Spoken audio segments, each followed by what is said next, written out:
Hello everyone, welcome to my channel. If you enjoy drama, suspense and thrilling stories inspired by Nollywood's rich tradition, you're in the right place. Today, we have an incredible story that will keep you hooked from start to finish. It's filled with drama, suspense and all the elements of a captivating romantic moment. So sit back, relax and let this story take you into a world of mystery and excitement. If you're new here, don't forget to hit that subscribe button for more unique storylines. This story begins in the vibrant city of Lagos, Nigeria, with a young girl named Sonia. Sonia is the only child of the most famous and wealthiest family, the Thompsons. Having been away at school, Sonia had just returned home after completing her youth service, and she was thrilled to be back. Her parents were extremely proud and happy to welcome her, treating her like the queen she was. The maids had decorated the house and prepared a variety of dishes to celebrate her arrival. At the dining table, Mr. Thompson asked Sonia what her next plan was now that she had finished school. However, feeling a bit overwhelmed, Sonia told her dad that she had just returned and needed some time to rest. It wasn't the right time for such conversations. While they were still chatting, the gateman came in and apologized for not coming to work the previous day. Mr. Thompson immediately asked why he hadn't been around. The gateman explained that his uncle's son and a friend had gone missing, and they had been searching for him. Since he went out with his friends, he had not returned. Mr. Thompson, shocked, commented that such incidents were becoming common in the country, with different people going missing every day.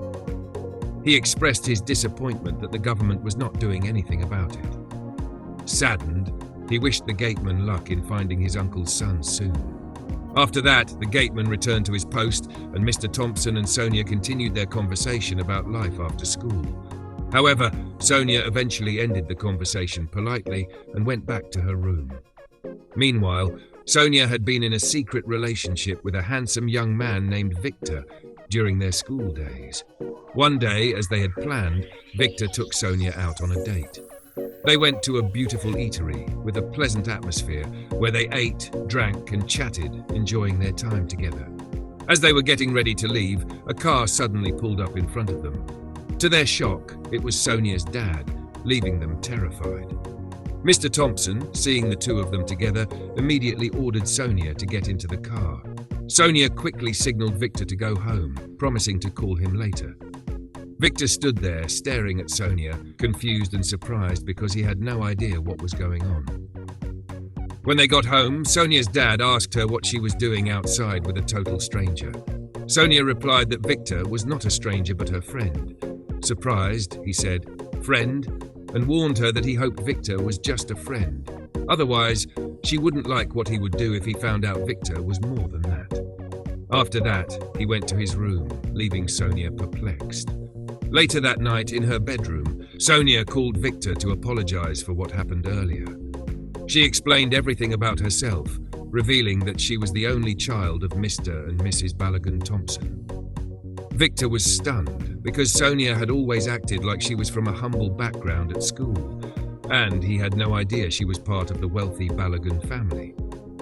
Sonia told him she did this to protect herself from falling into the wrong hands. Although Victor was still in shock, they continued chatting. Sonia then invited him to her apartment, and he gladly accepted. The following day, Victor visited Sonia's apartment. He was amazed as he looked around, taking in the beautiful surroundings. He remarked, "Wow, so you've been the Balogun's daughter all this while, living in this beautiful mansion, and yet you acted like you were nobody at school?" Still in shock, he added that if someone had told him she came from a rich background, he wouldn't have believed it. Sonia, amused, replied, "It's my father's money, not mine." Victor asked, "Does that matter?" And after that, they went inside. Victor met Sonia's mom, introduced himself, and they exchanged pleasantries. Afterward, he and Sonia retreated to her room, where they chatted about school and life, teasing each other and laughing. Eventually, there was a moment of silence as they gazed at each other, slowly drawing closer until they shared a passionate kiss, enjoying a tender moment together. Later that day, Sonia was walking Victor out when her father drove into the compound. He saw Victor leaving and immediately noticed him. Victor waited for Sonia's dad to get out of the car so he could greet him, but Mr. Thompson ignored him, looking displeased. As he walked inside, he shouted Sonia's name loudly, prompting her to quickly tell Victor to go and that she would speak to him over the phone later. Then she rushed inside. Inside the house, Mr. Thompson was furious. He demanded to know who Victor was and what he was doing in his compound. Sonia calmly explained that Victor was just a friend who had come to visit. Mr. Thompson, still upset, asked if Victor was the same guy he had seen her with earlier, reminding her that she had a fiancé she was supposed to be giving attention to instead of spending romantic moments with someone else. Disgusted, Sonia responded, "Dad, are we still on this? I thought we had moved past this issue of me marrying Chief Magnus's son." Mr. Thompson firmly told Sonia that he was still serious about her marrying Chief Magnus's son, whether she liked it or not. He explained that he had only given her some time because she was in school, but now that she had finished her studies, she needed to focus on Chief Magnus's son rather than wasting time with a gold digger.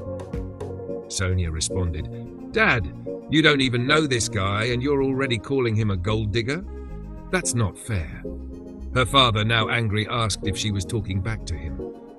He then ordered her never to see Victor again, saying, "That is final." Sonia, saddened, was left alone in the living room as her father went upstairs. Shortly after, Mrs. Thompson came out and began consoling her. She asked what was wrong, and Sonia shared everything with her. Mrs. Thompson comforted Sonia but suggested that she should consider listening to her father. "What if your dad is right about this guy being a gold digger? He might be after your dad's money," she said. Sonia replied, "Mom, that's not true. Victor is not a gold digger. We've been together since school and we've been dating for 3 years now. He didn't even know I was from a rich background because I kept a low profile, pretending not to be wealthy. So Victor can't be a gold digger. He loves me for who I am, and that hasn't changed." Mrs. Thompson was surprised. "What do you mean?" she asked. Sonia explained, "Victor didn't know I was Mr. Thompson Balogun's daughter until yesterday." Shocked, Mrs. Thompson asked, "What are you talking about?" Sonia continued, "I met Victor when I was in school. One day I was coming back from a lecture when a group of guys tried to snatch my bag. Victor saw them and came to my rescue. He didn't think twice. He fought those guys off, but unfortunately he got injured in the process and I lost my phone. Victor even volunteered to make sure I got home safely. Along the way, we got to know each other, and it turned out we were both in the same department, studying accounting. The next day at school, I was planning to get a new phone, but to my surprise, Victor bought me a brand new one. That's how our relationship started, Mom. He has always been there for me and has never asked for anything." Sonia pleaded with her mom to talk to her dad, assuring her that Victor was not a gold digger and that he genuinely loved her. Mrs. Thompson, taking a deep breath, said, "Wow, this is unexpected. I'll try to talk to your father, but I can't promise anything. You know how stubborn he can be, but I'll see what I can do." After their conversation, Sonia went upstairs. Later that night, Sonia called Victor. He sounded worried, concerned that Sonia's father did not like him. Sonia reassured him, telling him not to worry. During their conversation, Sonia asked Victor to meet her at a restaurant the following day, and then they ended the call. The next day, Sonia and Victor were hanging out at a restaurant, chatting and enjoying their time together. Unbeknownst to them, Sonia's dad, Mr. Thompson, saw them from a distance but didn't say a word. He quietly drove back home. At the restaurant, Sonia and Victor had a great time, but when Sonia returned home, she was shocked to find her dad standing in the living room, looking furious. She greeted him, but he didn't respond. Instead, he asked, "Where are you coming from?" Sonia replied that she had been out with a friend, not realizing that her dad already knew where she had been. Angrily, he said, "I thought I told you to stay away from that gold digger. What business do you have with him?" Surprised and unsure of how he found out, Sonia was silent. After a long pause, she finally said, "He is my boyfriend." Mr. Thompson shouted, "What?" Hearing this made him even angrier. "Never," he exclaimed. "That will never happen under my roof. So you'd better end whatever relationship you have with that gold digger." At that moment, Sonia's mom stepped in, trying to calm her husband down. She urged him to at least hear their daughter out, pointing out that he hadn't even met Victor yet and was already jumping to conclusions. "Victor might be the right person for our daughter," she said. Mr. Thompson, feeling challenged, responded, "Oh, so now I'm the unreasonable one who doesn't understand. Fine, let me have his phone number." He took Victor's contact information and, in the presence of Sonia and her mom, called him. "Hello," he said. "How much do you want to stay away from my daughter? 10 million? 20 million? Name your price and send me your account details so I can pay you off." Victor replied calmly, "Sir, I'm not interested in your money. I'm fine with what I have. I love your daughter genuinely, not for the money. I'm sorry, but I can't trade my love for her for anything in this world." Surprised, Mr. Thompson snapped, "My friend, shut up! Listen to me, young man. I want you to stay away from my daughter, or you won't like what comes next." With that, he ended the call. Sonia and her mom were left stunned by Mr. Thompson's outburst. Upset, Sonia poured out her frustration. "Dad, why are you bent on making my life miserable? What do you want from me? Haven't I done everything to please you? I studied accounting because you wanted me to. I went to the school you chose. Everything has always been about you.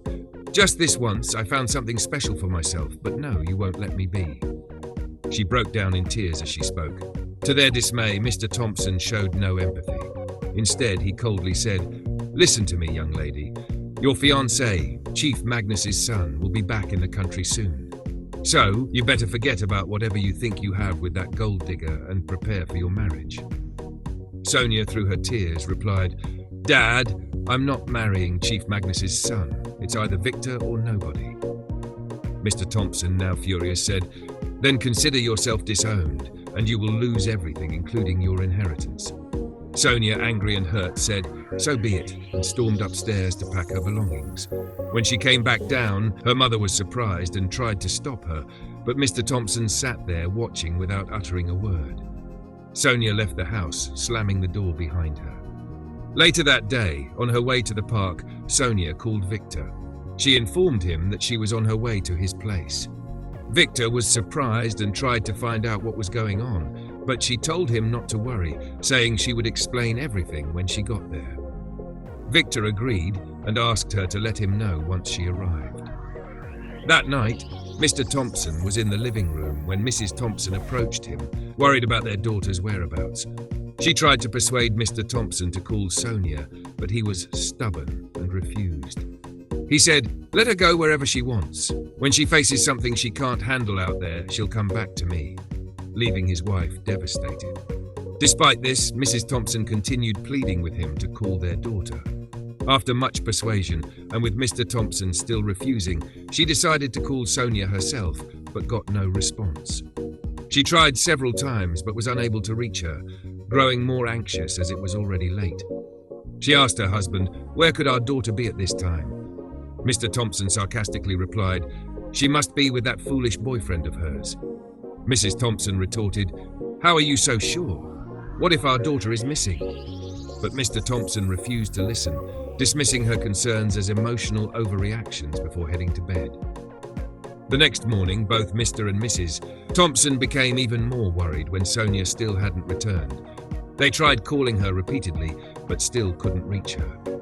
Mrs. Thompson was visibly anxious, and Mr. Thompson finally remembered that he had Victor's contact number. He immediately called Victor and, without any greeting, demanded, "Young man, where is my daughter, and where have you taken her?" Victor was taken aback, but before he could say anything, Mr. Thompson warned, "If my daughter isn't home by this evening, I'll have you arrested." Now deeply concerned, Victor wondered where Sonia could be, as she had told him she was coming to his house. He tried calling her several times, but her phone still wasn't going through, which only made him more worried. The following evening, Mr. Thompson and Mrs. Thompson were still worried about their daughter when Mr. Thompson called Victor again. "Young man, it seems you're playing games with me. My daughter has been missing and you think you can keep her in your custody?" Victor replied, "Sir, your daughter is not with me. She did tell me she was coming to my house, but when I asked her what was wrong, she didn't give me any answer." However, Mr. Thompson didn't listen and threatened him further. "Listen to me, young man. If anything happens to my daughter, I will have you locked up for the rest of your life." Victor tried to explain, but Mr. Thompson cut him off and ended the call. After that call, Victor felt threatened and scared at the thought of being arrested.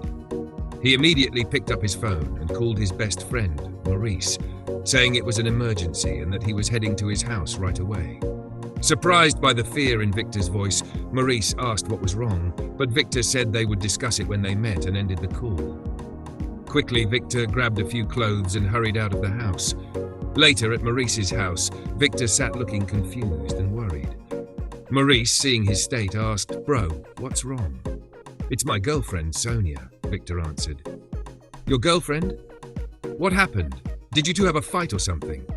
Maurice asked. Victor responded, "Bro, my girlfriend is missing, and the worst part is I haven't seen her since she called.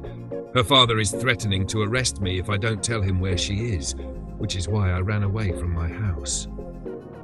Surprised, Maurice said, "You mean Sonia is missing? How? I just saw her yesterday getting on a bus to your place. She even told me she was heading to see you. I had a brief exchange with the conductor because of how he was talking to Sonia.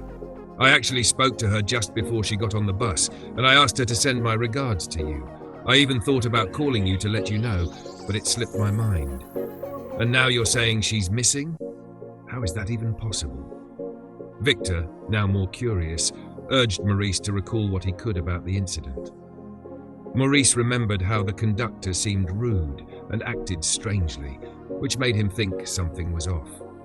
Victor asked if Maurice could recognize the bus or the conductor's face if he saw them again, and Maurice assured him that he could. The following day, Maurice and Victor went to the park to search for the bus and the conductor. They looked everywhere and even waited for hours, but there was no sign of either. The second day, Victor and Maurice went back to the park but still found nothing. They tried again on the third day, but with no success. By this point, they were frustrated. Victor felt overwhelmed because the police were already looking for him, making him even more terrified and devastated. In his heart, he prayed for God to intervene. A few days later, Maurice and Victor still hadn't given up, so they returned to the park. This time, their luck changed. Maurice noticed a bus that had just arrived, and the conductor started calling for passengers. Quickly, Maurice approached him and asked if he remembered their earlier encounter. The conductor, recognizing Maurice as the guy he had exchanged words with days ago, immediately acted indifferent and denied knowing him. He then tried to brush him off and find a way to escape as they drove off. However, unbeknownst to them, Maurice had already taken a photo of the bus's plate number before they left. Knowing that Victor couldn't be seen at the police station because he was being sought after, Maurice went alone and reported the issue to the authorities, showing them the plate number and explaining it was a case of kidnapping. Unfortunately, the police told him it wasn't enough evidence for them to make an arrest, leaving him disappointed and deeply troubled. The following day, Victor and Maurice refused to give up. They went back to the park once more, hoping to find more evidence. Fortunately, Victor noticed a restaurant across from the park that had a CCTV camera facing the area. Excited, they rushed to the restaurant and begged the manager to let them review the footage. Initially, the manager refused, insisting they needed permission from the police. Victor pleaded, explaining that it was a matter of life and death. His girlfriend had been missing for days, and the last place she was seen was at the park. Moved by their desperation, the manager finally agreed to let them view the footage.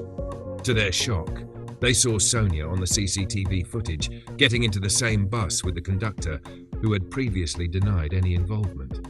The scene unfolded exactly as Maurice had described. Victor felt a sense of relief, and they thanked the manager before heading straight to the police station with this new evidence. When they arrived, the police initially wanted to detain Victor since he had been on their search list. But Victor and Maurice quickly pleaded with them to hear him out, stating that they now had proof. Fortunately, the officers agreed to listen.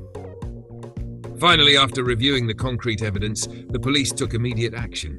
They began searching for the bus with the given plate number and tracked down the conductor Maurice had described. After thorough investigation, they located the bus and arrested both the driver and the conductor. Days passed, and Mr. Thompson and his wife were consumed with fear and anxiety over their daughter's disappearance. Victor, whom they had been threatening and blaming, was also nowhere to be found, which only added to their distress, especially for Sonia's mother. She cried day and night, praying to God for her daughter's safe return. Back at the police station, with the driver and conductor in custody, the police started their interrogation. Despite rigorous questioning, the men initially refused to divulge any information. The officers resorted to physical methods, hoping to force a confession, but still, the suspects remained silent. However, the police were persistent, and eventually the conductor, desperate and fearing for his life, begged to confess. The conductor explained that they were not directly responsible for Sonia's disappearance. They worked for a man who provided them with the bus, and they only operated when instructed. He revealed that the bus had a peculiar feature. Pressing a certain button would cause all the passengers to disappear. Shocked, a police officer asked, "So how come you and the driver don't disappear with them? And where do these people disappear to?"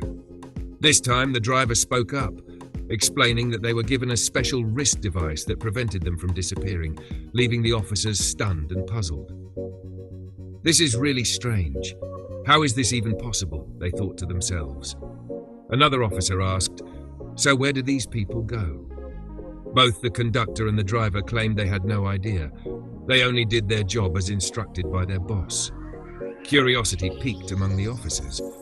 "For how long have you been doing this, and how much are you paid?" one asked. The men admitted that they had been involved in this operation for 2 years, earning 2 million naira per trip, which was why they continued despite knowing it was wrong. The revelation left the police both shocked and intrigued. The officers quickly conferred among themselves. Then one of them asked, "Since you claim not to know where the people are disappearing to, I'm sure your boss would. Take us to him right now." With that, the police officers secured the 2 suspects with handcuffs, led them to the police van, and drove off to confront their boss. Finally, they arrived at the house, and the boss was shocked and terrified to see the police with his associates. He tried to flee, but the police quickly apprehended him. They arrested him and took him to the station. That night, the police handcuffed all 3 of them, the boss, the driver, and the conductor, and began a thorough interrogation. They demanded to know where the people had been taken. To their surprise, the boss claimed he had no idea. After enduring intense questioning and torture, he finally began to tell the truth. He confessed that he was working for a foreign company that provided him with a special bus, claiming it had the ability to teleport people. The company had also given him devices to prevent him, the driver, and the conductor from disappearing, which explained why they were unaffected. Curious, the police asked, "Who is this foreign company, and how did you get involved in this business?" In pain, the boss explained that he had been a driver for the company for many years. It was a massive corporation that manufactured millions of products every day. One day, they offered him this peculiar job, providing him with a bus and explaining how it operated. They said it could teleport people, and all he had to do was get passengers onto the bus and press a button, causing everyone to vanish in an instant. Initially, he suspected they might be using the passengers for rituals, but the company assured him otherwise. The lucrative offer of 5 million naira per trip convinced him to take the job without a second thought, and he had been doing it for 2 years. The police were astounded, unable to believe what they were hearing. After hours of interrogation, the police demanded that the boss take them to the company for a proper investigation. They all headed out, including Maurice and Victor, who joined the police in their van, while the driver and conductor were left behind in a cell. Finally, they reached the company, and as the boss had described, it was an enormous establishment. The officers were amazed by the scale of the place. The inspector immediately requested a meeting with the managing director, MD, and confronted him about the allegations. However, the MD flatly denied any involvement, insisting that there was no such operation happening within their company. The inspector, unconvinced by the MD's denial, insisted on searching the entire building. He showed the MD a search warrant, making it clear that they would proceed and, if nothing was found, they would leave. The MD, feeling cornered, had no choice but to comply. Meanwhile, back at Mr. Thompson's house, he had been in communication with the police, who assured him that they were handling the situation and that his daughter would be found. Though still uneasy, Mr. Thompson and his wife tried to remain calm, especially Sonia's mother, who was overwhelmed with worry. At the company, the inspector ordered the police officers to search every corner of the building. He asked the MD to lead them to any secret rooms or storage areas. Reluctantly, the MD complied, not realizing the horrifying discovery they were about to make. The first room the MD led them to turned out to be where the people who had disappeared from the bus were being held hostage. There were over 300 captives, all standing like lifeless dummies. They had been injected with a powerful drug that left them brainwashed, stripped of their own thoughts and feelings.